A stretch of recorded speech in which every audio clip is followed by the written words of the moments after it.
Steve counts out $15,000 in cash, fans it on the kitchen table, grabs his car keys, and drives to the dealership feeling like a king. He has done everything right. Saved for years. No debt. Walking in with real money, ready to buy. The salesman walks over, shakes his hand, and the moment Steve mentions cash, the energy in the room changes. Not excited, not impressed, something closer to disappointed. Steve assumes the guy is playing it cool, keeping his poker face. That's fine. Steve has the cash. He has the power. He doesn't have the power. He just walked in and told them exactly how to take more of his money. Here's the thing they never teach you. Cash, at a dealership, is not an advantage. It's a signal. It tells them you are not going to sit in the finance office. And the finance office is where they make their real money. You thought you were the buyer with leverage. They see a customer who just cut off their highest margin revenue stream.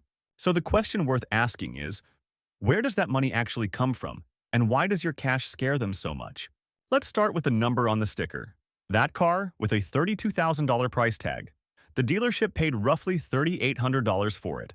After you negotiate, argue, walk to the door twice, feel incredibly powerful, they might land at $31,200.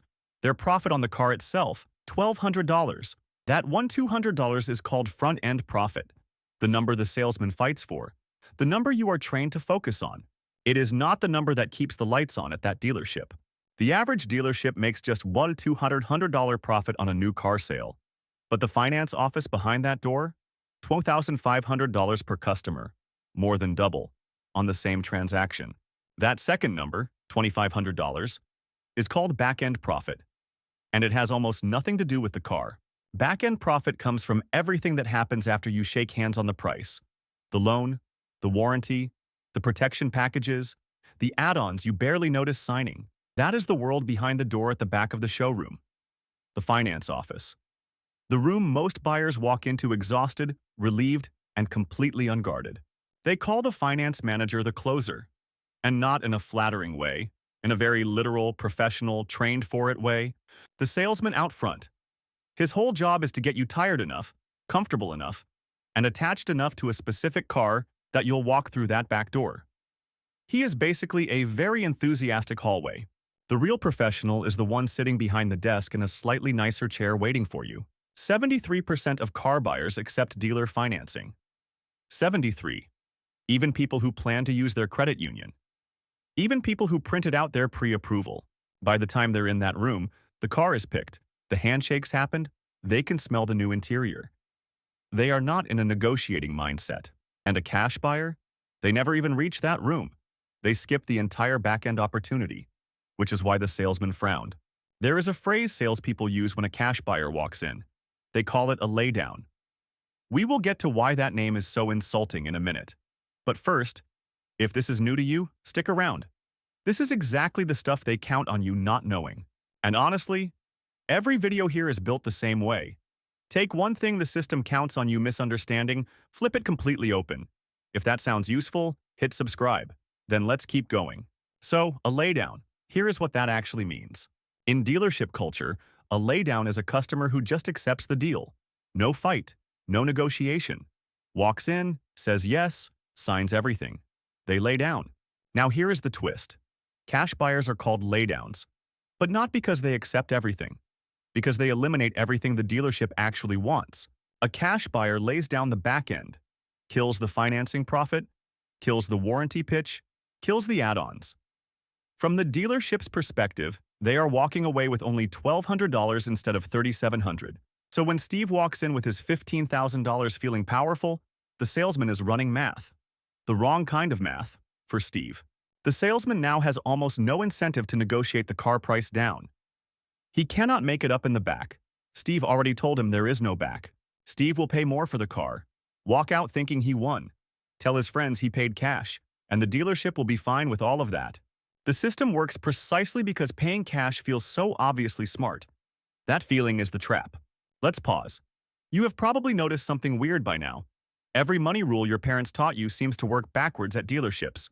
Save up, pay cash, avoid debt. At a car dealership, that script gets used against you. Now let's get specific about what is actually happening inside that finance office. Because the numbers are worth knowing. When a dealership arranges your loan, The bank offers them a base rate, say 6%.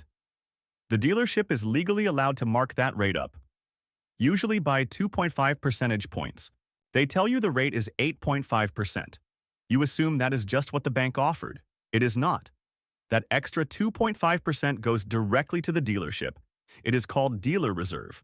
On a $30,000 loan over 5 years, that 2.5% markup costs you roughly $1,900 extra. You never see a line item for it. It is embedded in your monthly payment. And the loan is just the beginning. Because after the loan, the finance manager has a whole second menu. The extended warranty, the gap insurance, the paint protection package, the tire and wheel coverage, the key replacement plan. Each one feels small when it is broken into a monthly payment. $12 more a month for peace of mind on the tires. $18 for the warranty. It adds up fast. The average extended warranty commission to the dealership is $982 per customer. Not the price you paid for the warranty, their cut. On a product that costs them almost nothing to offer. Stack the reserve markup, the warranty commission, the gap insurance cut, the paint protection. You are easily at $2,500 in back-end profit, sometimes more. Remember that $1,200 profit on the car itself? Here is where the finance manager earns his real paycheck. The car sale is almost a formality. It is the door that gets you into the room where the actual business happens. This whole structure has a name inside the industry: the front end versus the back end. And what most buyers do is fight like crazy on the front end, the car price, and hand over the back end without a single question. The move that changes everything. I call it the back end flip. It is the moment you stop fighting the wrong battle and start using their own hunger against them. And look, I want to be clear, the finance manager is not a villain twirling a mustache. He is very good at his job, in a very specific room, with a very specific goal. He wants your money. That is the whole setup. At least he is honest about it in his own way. The back-end flip starts before you ever walk into the showroom. It starts with understanding what the dealership actually needs from you. They need a financed customer, someone who will sit in that office, someone whose loan they can mark up, whose anxiety they can convert into add-ons. If you tell them you are financing, their entire posture shifts. Suddenly, the salesman has more flexibility on the front-end price, because he knows the back-end will cover it. They will go lower on the sticker, they will throw in extras, they will suddenly find deals they could not find 5 minutes ago, because they are playing a different game. They are not trying to make money on the car anymore. They are protecting the route to the back end, and you are going to use that. But this only works if you know one specific thing about car loans that most people never look up. In 90 seconds, I am going to show you the exact script that makes finance managers give you the deal they swore did not exist. But first, that one thing you need to know. It is about prepayment penalties. Most auto loans in the United States have 0 prepayment penalty. That means you can take out a loan on Monday and pay the whole thing off on Thursday. Legally, no fees. The dealership makes their reserve markup based on the projected life of the loan. They are counting on you making payments for years. They are not counting on you paying it off in 3 months. 3 payments is typically the threshold. After 3 monthly payments, the dealer has already locked in most of their reserve commission from the lender. The loan has served its purpose for them. So here is what is actually possible. You walk in saying you want to finance. You get a lower price because they think the back end is coming. You take the loan. You make 3 payments. Then you call the lender and pay the remaining balance in full with the cash you had in your pocket the whole time. No penalty, done. You got the lower car price that financing buyers get. You paid 3 months of modest interest, maybe $60 total on a small loan. And you bought the car effectively with cash. That is the back-end flip. You let them believe they are getting the back end. Then you close the door on it yourself, after you already got the deal. Now, there is a version of this that goes wrong. And it is important to know exactly where the line is. Some dealers include clawback clauses. If the loan is paid off too early, they require you to reimburse their commission. You read the contract before you sign, every time. That is not optional. Try this at your next dealership visit. Walk in, tell them you want to finance, then watch how differently they treat you. The whole temperature of the room changes. That shift is worth real money. So here is the actual playbook. Step 1. Do your research before you arrive. Know the invoice price on the car, not just the MSRP. Sites like Edmunds and TrueCar show dealer cost. Step 2.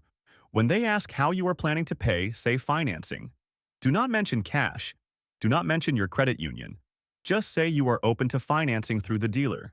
Step 3. Negotiate the out-the-door price hard, not the monthly payment, the total price.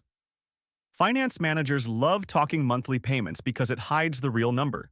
Keep bringing it back to total cost. Step 4. When you get to the finance office, decline every add-on. One by one. Calmly, politely. The warranty, the gap, the paint seal, all of it. You can buy some of these things cheaper elsewhere after the sale. Step 5. Ask the finance manager directly.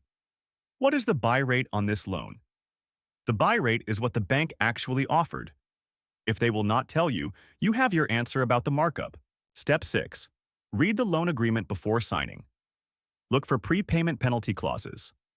Most standard auto loans from major lenders have none. If you see one, ask for it to be removed or walk. Step 7. Make your 3 payments on schedule, then pay off the full remaining balance. You just completed the back-end flip. You got the financing buyer's price and paid cash. And genuinely. If you want the next layer of this, I did a whole breakdown on what to say word for word inside the finance office. Subscribe so you actually see it when it goes up.